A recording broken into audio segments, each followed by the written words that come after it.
नमस्कार मंडळी, तुमचं पुन्हा एकदा स्वागत आहे आपल्या चॅनलवरती आणि आम्हाला गुढीपाडव्याच्या खूप खूप शुभेच्छा, नववर्षाच्या खूप खूप शुभेच्छा।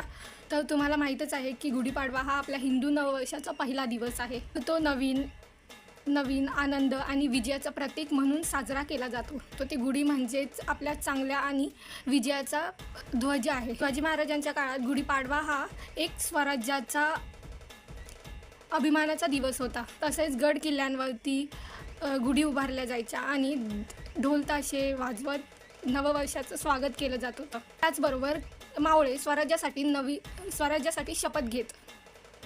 तर थोडक्यात असं की आजच्या काळात आपण जे गुढीपाडवा साजरा करतो ते आनंदासाठी किंवा एक नवीन वर्षाची सुरुवात म्हणून, आणि शिवाजी महाराजांच्या काळात स्वराज्य, विजय आणि प्रेरणा, सर्वांना प्रेरणा भेटावी यासाठी साजरा केला जात असत। तर हे सगळं तुम्हाला माहीत होतं का?